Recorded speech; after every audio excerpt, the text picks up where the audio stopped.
Reincarnation. It's a concept that fascinates and unnerves us, the idea that a soul can carry memories across lifetimes. But what happens when a person starts remembering things they couldn't possibly know, when the past refuses to stay buried? Today, we're diving into one of the most haunting and perplexing reincarnation stories you've probably never heard. The story of Gwen McDonald, a seemingly ordinary girl with a terrifying connection to a past life that refused to let go. Gwen McDonald was born in 1991 in Bar Harbor, Maine, a picturesque little town with winding streets, sea breeze, and a history that goes back to the 1700s. On the surface, everything seemed normal, but Gwen wasn't. Insert anecdote. By the time she was 3, Gwen's mother claimed she could hold eye contact for uncomfortably long periods, as if studying you, not from a place of innocence, but from a place of recognition. She once pointed to an antique mirror in a flea market and said, "I had one like this when I was a lady." Children say strange things all the time, but what Gwen said next took things from cute to downright chilling. When she was 4, Gwen began talking in her sleep. Her father once recorded her murmuring in what sounded like Victorian English. "Adeline, don't go near the drawing room. He's in there." Cut to commentary. Okay, pause. A 4-year-old talking about a drawing room? Who's he? And who's Adeline? Have you ever heard a child say something eerily mature or inexplicable? Let me know in the comments. You'd be surprised how many parents have stories like this. As Gwen grew older, the memories became more vivid. She began drawing elaborate pictures, floor plans of homes she had never been to, old-fashioned parlors, hidden compartments, spiral staircases, and strange candlelit rituals, all with unnerving accuracy. One particular drawing stood out: a parlor with red velvet drapes, an upright piano, and a peculiar symbol etched into the fireplace mantel, a symbol that would later be traced to a 19th century spiritualist society. Historical connection. Spiritualism, the belief that the living could communicate with the dead, swept through America in the late 1800s. Seances, table turning, automatic writing. It was a time when talking to ghosts was practically fashionable. So, was Gwen just a history buff? A kid with an overactive imagination? Or was there something else going on? The real twist came when Gwen was 7. Her family took a vacation to a historic village outside Bangor, Maine. It was meant to be relaxing, but when they passed an old, ivy-covered house on the edge of the village, Gwen froze. She pointed and said, "That's where I died." Her parents laughed it off at first, but Gwen refused to move. She began to sob, repeating, "I couldn't get Adeline out. I tried. I tried." Research revealed the house, it turns out, was famous locally, known as the Whitmore House. According to local archives, it had partially burned down in 1896.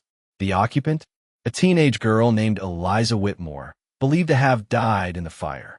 Her younger sister, Adeline, vanished the same night, never seen again. Coincidence or a confirmation?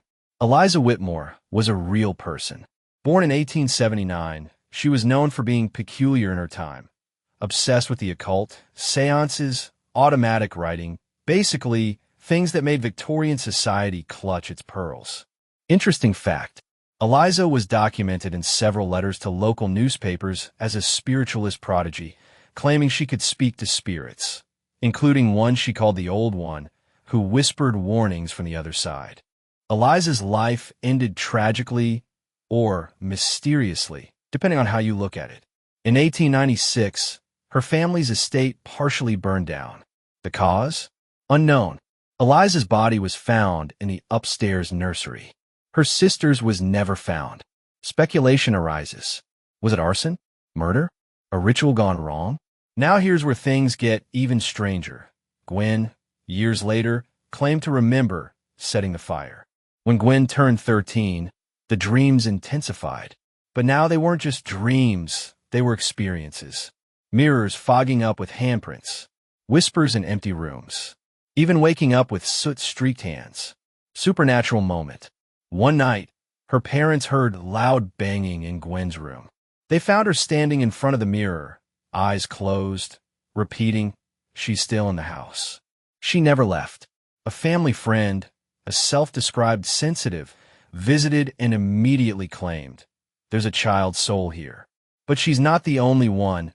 At age 17, Gwen returned to the Whitmore house with special permission. She claimed to know where a hidden compartment was, under the fireplace floorboards. And she was right.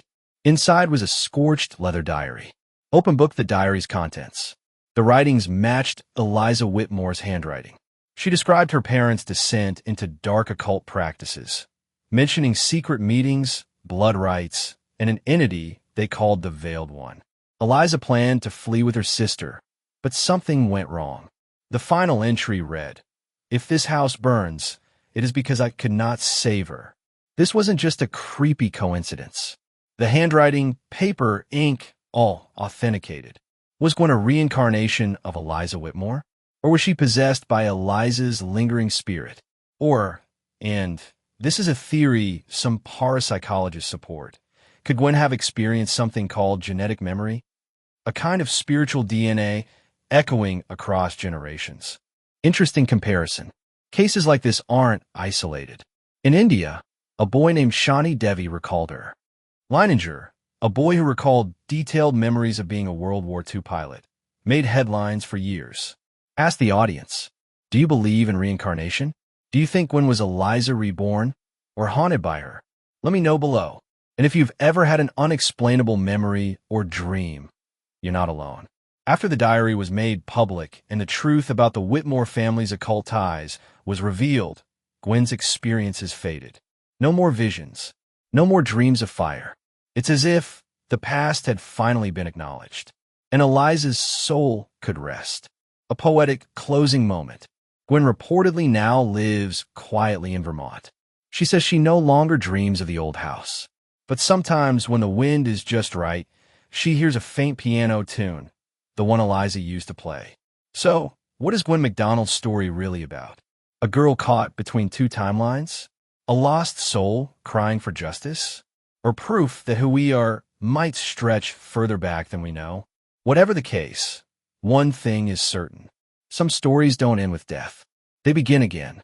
If you enjoyed this journey into the unexplained, don't forget to like, subscribe, and share this video with a friend who loves a good mystery. Got your own strange story? Drop it in the comments. We might feature it next time.